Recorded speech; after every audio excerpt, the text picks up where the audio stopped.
今次呢條片呢，就同大家開箱九巴嘅富豪 B9TL 順風歐盟5型環保巴士12米。咁呢架就係我哋今日會開箱嘅模型啦。咁喺個包裝方面啦，左下角呢就印有九巴嘅 logo 啦，同埋1:120 Scale Collectibles Limited Edition 嘅字樣啦。盒嘅右下角呢，就寫有276A 嘅路線同埋天水圍天恒村嘅呢個顯示啦，呢個路線牌嘅顯示啦。咁呢個盒頂呢，就寫有呢個九巴標誌啦，同埋呢個巴士嘅型號富豪 B9TL 順風歐盟5型環保巴士12米啦。咁個盒嘅背面呢，大概就係咁嘅樣啦。左下角呢，就印有九巴 logo 啦。而盒嘅上面呢，即係左上角呢，就有呢個富豪 B9TL 順風歐盟5型環保巴士12米嘅呢個型號啦。咁而盒嘅背部呢，亦都有用英文字呢，就大概咁寫富豪 B9TL 順風歐5 12米嘅字樣啦，不過就比較淺色。呢度有個巴士嘅頭幅設計啦。咁今次開呢架呢，就係 AVG1嚟嘅，咁車牌就係呢個 VS9188。最後就係咁樣望望個盒底啦。咁首先呢，左上角部分呢，就有呢個 Design 1933同埋呢張九巴貼紙啦，以及九巴 Facebook 同埋九巴 Instagram 嘅名稱啦，做九巴嘅網頁添。咁呢啲嘅 logo 下面呢，就有 80M 巴士模型店嘅 logo 啦。80M 巴士模型店嘅地址啦，同埋一啲警告呢，都寫咗個盒底啦。而盒嘅右上角呢，就印有呢個 KMB 2022115嘅編號，同埋富豪 B9TL 順風歐盟5型環保巴士12米，咁係276A 線嘅。而呢盒模型呢，採用嘅 background 呢，相信就係呢個天耀村啦。咁張相嘅下面呢，就影到一部輕鐵啦，咁睇嚟就係呢個第3期輕鐵啦。咁接住落嚟呢，我哋就一齊開箱呢架模型啦。咁今次開呢架模型呢，就除咗有呢架巴士之外呢，佢亦都配咗呢個場景嘅底座啦。咁今次呢架嘅模型呢，就同上次開嗰架331S 一樣啦，佢都係底部係冇配有任何嘅螺絲固定巴士嘅，咁佢就只係靠上面嘅呢一塊膠呢，咁就去將呢架模型固定啦。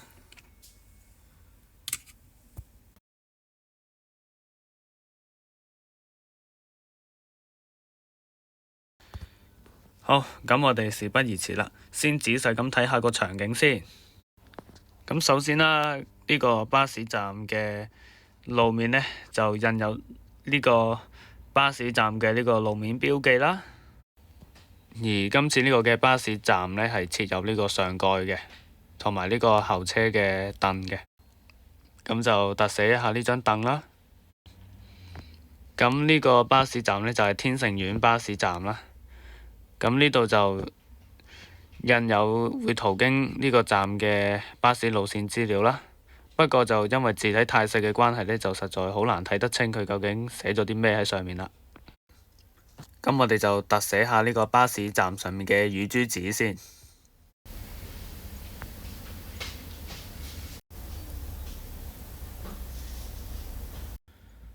而呢個九巴嘅站後面呢，亦都設有一個龍運站牌啦。咁龍運站牌上面嘅路線就比較容易啲閱讀啦。咁分別有 E36A 啦、E37啦、NA37、N30 同埋 E37C。咁就特寫下呢個龍運站牌下面嘅乳豬紙先。咁兩邊嘅站牌呢，都大同小異啦。咁呢邊就唔特別睇啦。咁呢度就順便影一影呢個天盛苑巴士站同埋呢啲路線資料嘅另外一面啦。咁個巴士站就大概係咁嘅樣啦。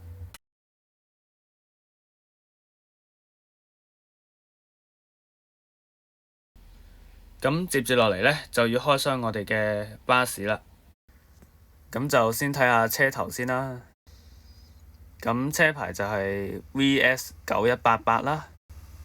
咁呢架車就係元朗廠嘅 AVG1啦。咁就特寫一下呢個位於車頭嘅九巴 logo 同埋佢上面嘅富豪標誌啦。咁就特寫一下位於車頭擋風玻璃嘅九巴月票同埋有 WiFi 嘅 logo 啦。咁就睇埋右邊嘅鏡同埋左鏡啦。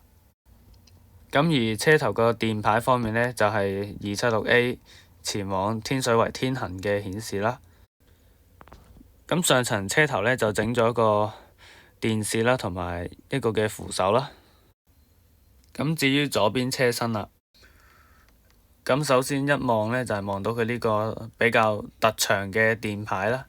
咁佢左邊電牌呢，就顯示咗276A 就前往呢個天水圍天恒。咁右邊嗰塊呢，就咁顯示咗 KMB 嘅字樣。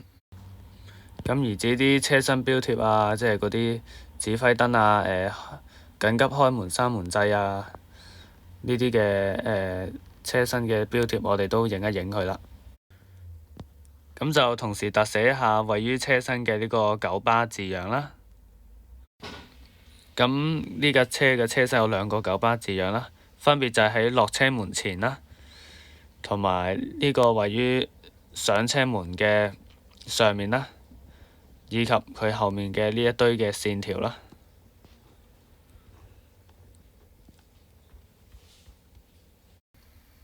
咁我哋睇一睇呢個車轆先。咁車轆上面就有拎蓋啦。咁佢有好隱約咁樣做到一啲螺絲嘅位出嚟啦。不過喺個鏡頭下面呢，就睇得唔係咁清楚啦。咁以及佢個車轆入面嘅軸承都有做到啦。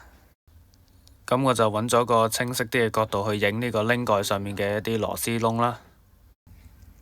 咁睇埋尾軸啦。咁尾軸呢，就同樣整晒啲螺絲位啊，甚至連軸承上面嘅螺絲都有整到啦。咁製作都仔細啦。咁我哋就再裝下呢個車廂內籠啦。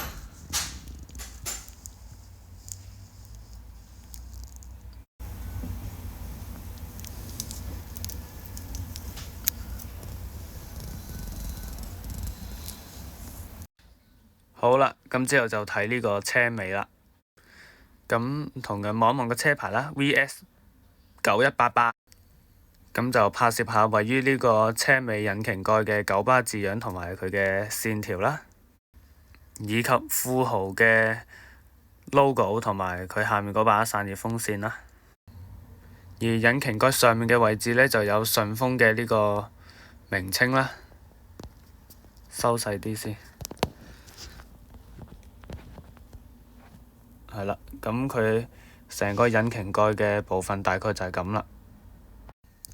咁尾牌啦，就係顯示呢個276A，咁就係去天水圍天恒。咁就拍攝一下佢車尾呢個連貫嘅線條先。咁我哋接住落嚟呢，就睇右邊車身。咁右邊車身嘅九巴 logo 係比左邊嗰個更大啦。咁佢就係位於頭軸同埋中軸之間啦，以及位於上層同埋下層車窗中間嘅呢個九巴 logo 啦。咁佢就位於車頭部分啦，以及佢後面亦都係有一個拉花啦。咁呢個嘅線條呢，就會喺後面嗰度車尾嗰度就同左邊嗰條連貫咗啦。咁呢架巴士就不設玻璃梯啦，咁所以呢個樓梯部分呢，就依然只係一塊黑色嘅一笪區域啦。咁就遠觀一下呢個巴士嘅內籠先。咁就係咁依睇一睇呢個駕駛座啦。咁呢架車個車頂呢，就係有呢個城市脈搏嘅圖案啦，同埋字樣嘅。咁九巴 logo 呢，就係位於車頭嘅位置啦。咁而城市脈搏嘅中英文寫法呢，就位於呢個中軸之後啦。仲有中間嘅呢一堆嘅樓宇嘅圖案。咁呢度就係呢個巴士車頂嘅成個圖案同埋字樣啦。咁最後就望一望個車底啦。咁車底嘅部分呢，同樣都係簡單咁做咗車底嘅一啲零件出嚟啦。咁對呢架模型嘅介紹呢，就大概係去到呢度啦。咁最後就拍攝一下呢個巴士同呢個場景嘅合照啦。